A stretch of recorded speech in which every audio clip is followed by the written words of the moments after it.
Hello, my name is Alicia, and for the subject Intercultural Relationships at the Workplace, I have been investigating about the culture of Uganda. I'm going to focus this presentation in many different aspects of the culture of this country, like language, religion, traditional food, gender roles, etiquette, and at the end, events and festivals.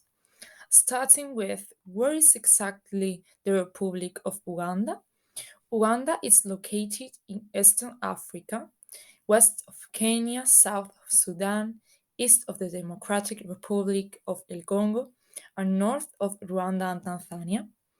It's in the heart of the Great Lakes region, and it's surrounded by three of them: Lake Edward, Lake Albert, and Lake Victoria. The Lake Kyoga divides the country. Language introduced by the British in 1894, English was the language of colonial administration. After independence in 1962, it became the official language used in government, commerce, and education. Official publication and most major newspapers appear in English, which often is spoken on radio and television. Most residents speak at least one African language. Swahili and Arabic are also widely spoken. Lake Kyoga serves as a rough boundary between Bantu speakers in the south and Nilotic and Central Sudanic language speakers in the north. Despite the division between North and South in political affairs, this linguistic boundary actually runs roughly from northwest to southeast near the course of the Nile. However, many Ugandans live among people who speak different languages, especially in rural areas.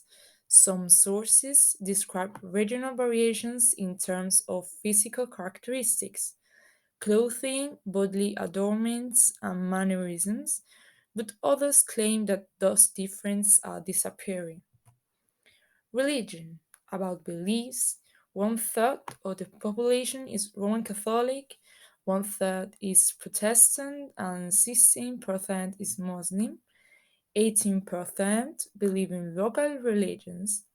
World religions and local religions have coexisted for more than a century, and many people have established a set of beliefs about the nature of the universe by combining elements of both types.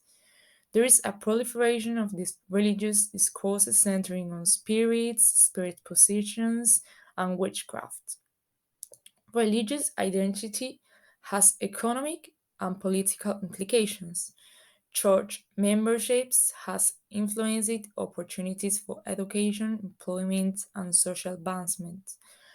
Religious practitioners thus are expected to provide a range of benefits for their followers, and leaders of indigenous religions reinforce group solidarity by providing elements necessary for societal survival: remembrance of ancestors, means of settling disputes, and recognition of individual achievement. Another social function of religious practitioners is helping people cope with pain, suffering, and defeat by providing an explanation of their causes. Rituals and holy places. Most local religious religion involves belief in ancestors and other spirits, and people offer prayers and sacrifice to symbolize respect for the dead and maintain proper relationships among the living. Death and the afterlife. Death is sometimes interpreted in the idiom of witchcraft. A disease or other cause of death may not be considered the true cause. At a burial, if the relative suspects someone of having caused the deceased person's death, a spirit's medium may call up the spirit of the deceased and ask who will kill him or her. Traditional food. Most people, except a few who live in urban centers, produce their own food. Most people eat two meals a day, lunch and supper. Breakfast is often a cup of tea or porridge like British. Meals are prepared by women and girls. Men and boys aged 12 and above do not sit in the kitchen, which is separate from the main house. Cooking usually is done on an open wood fire. Popular dishes include matoke, a staple made from bananas, millet bread, cassava, tapioca or manioc, sweet potatoes, chicken and beef stews, and freshwater fish. Other foods include white potatoes, jams, tomatoes, peas, goat meal, and milk. Orange, papaya, pineapples are also grown and consumed. The national drinks is varagi, a banana gin.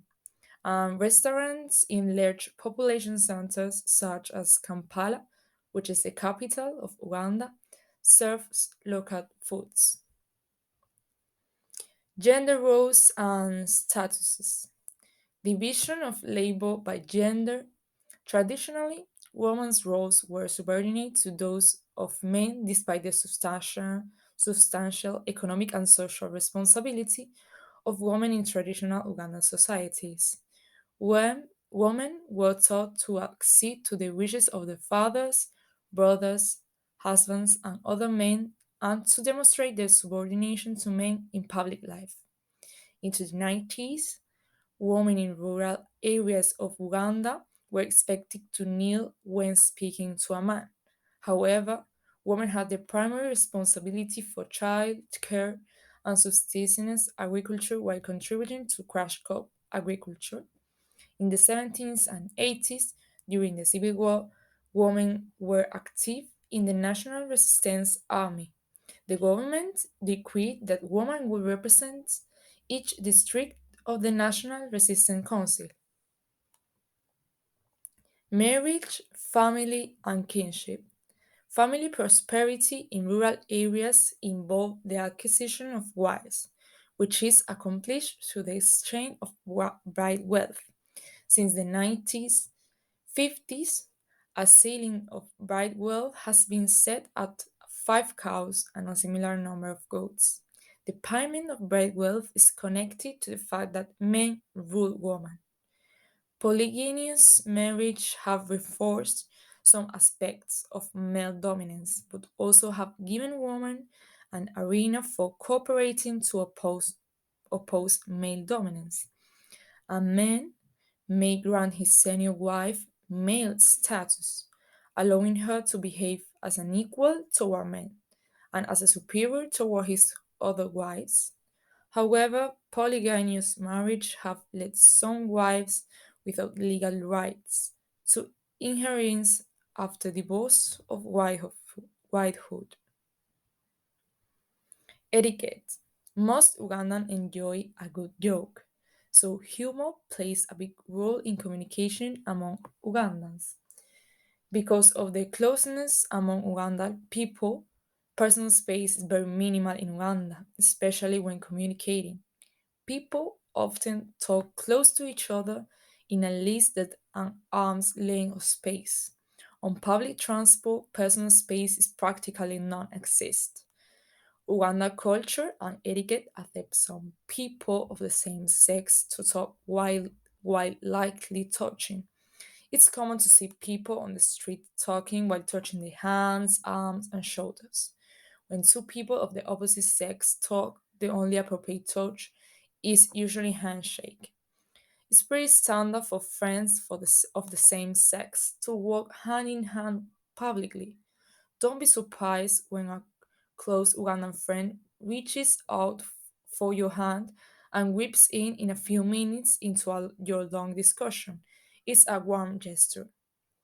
Casual dress is considered appropriate in the daytime and evening. It is customary to give waitresses and taxi drivers a 10% tip. Etiquette is important on family meals. When a meal is ready, all the members of the household wash their hands and sit on floor mats. Visitors and neighbors who drop in are expected to join the family at a meal. Normally, a short prayer is said before the family starts eating. It's considered impolite to leave the room while others are eating.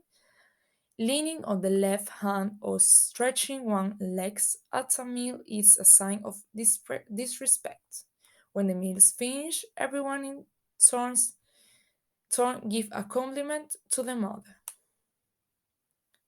Events and festivals in Uganda. Music is the key element of most events celebrated in this country. Ugandan martyrs. Every 3rd of June, there is a festival to celebrate what is considered to be one of the largest religious gatherings in the world. Almost a million people attend, and a festival is a national event of such importance that it's covered by national television.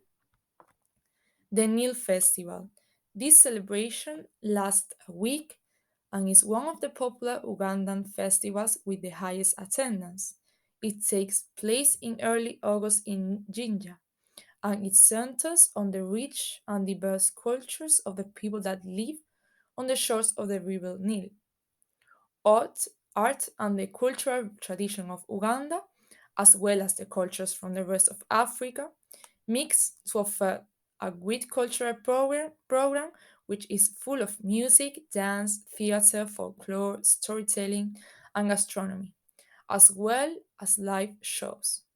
It also has a parade along the streets, children's activities, and dance workshops.